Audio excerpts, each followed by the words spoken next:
Bismillahirrahmanirrahim. Assalamualaikum warahmatullahi wabarakatuh.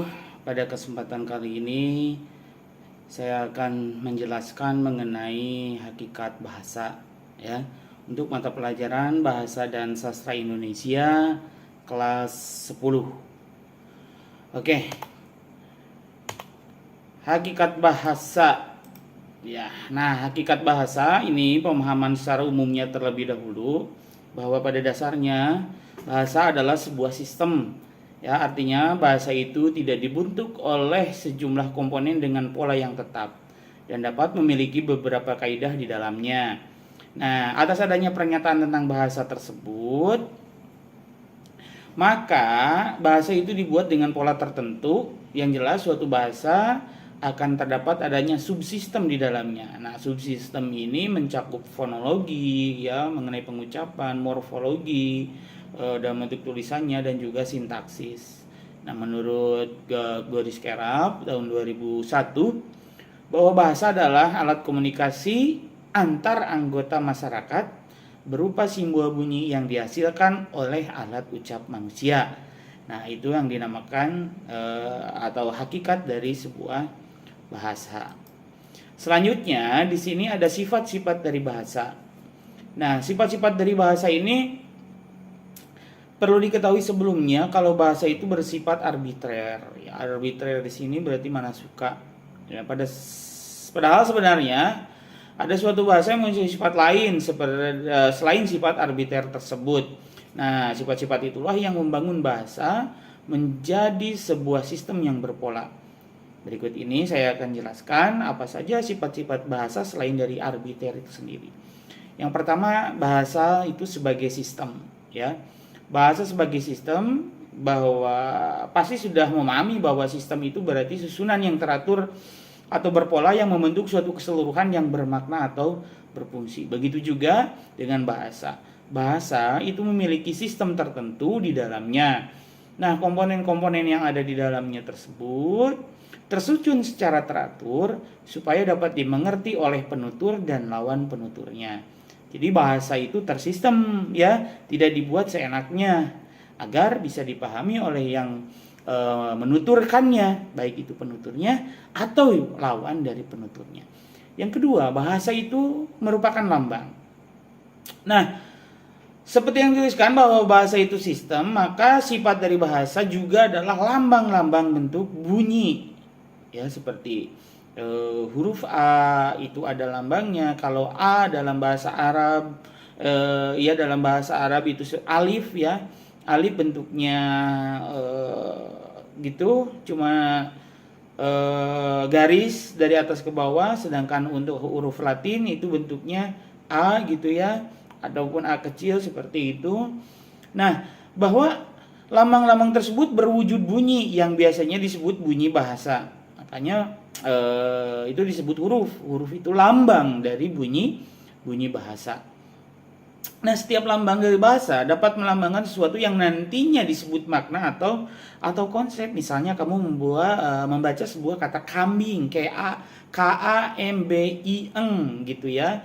Pasti kamu membayangkan sebuah makna atau konsep sejenis binatang berkaki 4 yang memiliki tanduk, ya memiliki kakinya 4 itu, mengembik dan sering dijadikan makanan atau sate.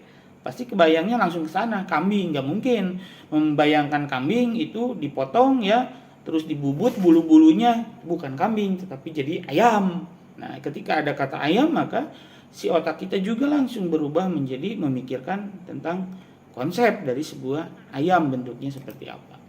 Yang ketiga, bahasa bersifat arbiter. Arbiter di sini memiliki arti mana suka, sehingga dapat disebutkan bahwa hubungan antara lambang bunyi dengan yang dilambangkan itu tidak wajib, ya, bisa berubah sewaktu-waktu dan tidak dapat dijelaskan mengapa lambang tersebut miskonsepsi atau mengonsepsi makna tertentu, seperti kata sapi gitu ya. Kenapa sih untuk wujud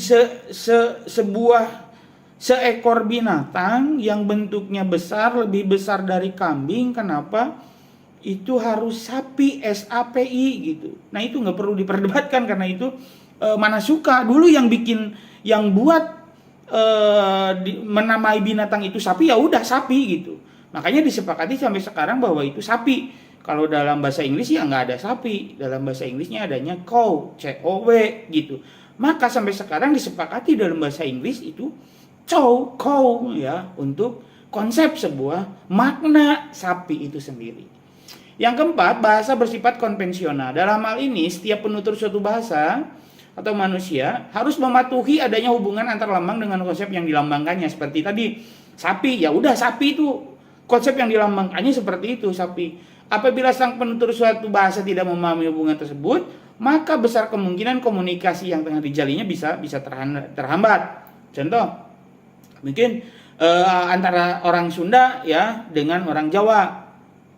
Ya ini harus ada konvensional dulu, harus ada hubungan antara lambang dengan yang dikonsepkannya. Seseorang orang Sunda ini bertanya, areka mana gitu kan. Yang ditanyanya itu adalah orang Jawa. Ketika dia tidak mengenal konsep bahasa Sunda, ya dia kan celingukan. Gitu, areka mana maksudnya apa gitu kan. Nah, beda dengan orang Jawa, ditanya pakai bahasa Jawa, arep nang ndi gitu kan.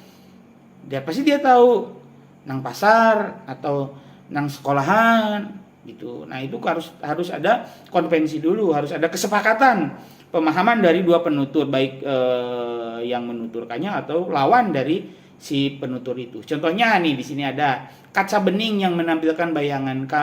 Kamu dapat menggunakan lambang bunyi cermin. Nah, seperti itu. Seperti tadi saya katakan sapi. Seseorang menunjuk sapi ke onta, ya. Itu kan jadi miskonsepsi. Karena tidak konvensional, kalau unta ya unta, bukan sapi gitu. Nah, jadi bahasa itu bersifat konvensional. Yang kelima, bahasa itu bersifat produktif.